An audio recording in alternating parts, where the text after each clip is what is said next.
ఈరోజు చేపల పులుసు చేస్తున్నా నేను. పులుసు కోసం టమాటా, ఉల్లిపాయ, చింతపులుసు కోసం చింతపండు తీసుకున్నా, కొంచెం కొత్తిమీర. ముందే కొన్ని తీసుకొని చిప్స్ తయారు చేసుకున్నా. 3 ఉల్లిపాయలు మీడియం సైజు, 4 టమాటాలు, ఒక గుప్పెడంతా కొత్తిమీర, 1 స్పూను అల్లం వెల్లిపాయ, అన్నీ గ్రైండర్ పట్టుకోవాలి. 1 స్పూన్ జీలకర్ర, 1 స్పూను మెంతులు వేయించుకొని పక్కకు తీసుకోవాలి. గ్రైండర్ పట్టద్ది వీటిని.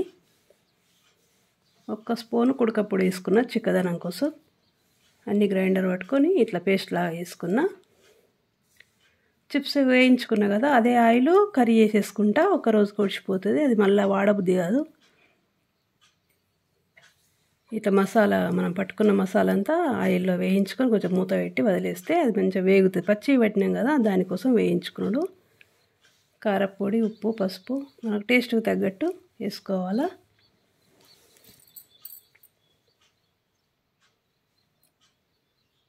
వేయించుకొని మనం జీలకర్ర మెంతులు వేయించుకున్నాం కదా, అది రోట్లో పొడి కొట్టుకొని వేసుకున్నా. చింతపులుసు కొంచెం పోసుకుంటే, ఇంతకుముందు ఒకసారి చెప్పిన నేను, కొంచెం పోసుకుంటే అది చిక్కదనం అనేది ఎక్కువ వస్తుంది. అందుకని కొంచెం పోసుకు మనకు ఎంత అవసరం ఉన్నదో కర్రీ అంత తయారు చేసుకొని మంచిగా అది ఉడకాలి. ఫస్ట్ పులుసుని ఉడికించుకోవాలి మనం. మనకు ఎంత అవసరం, చిక్కదనం ఎంత అవసరమో అంతవరకు ఉడికించుకున్న తర్వాత చేప ముక్కలు అందులో వేసుకోవాలి.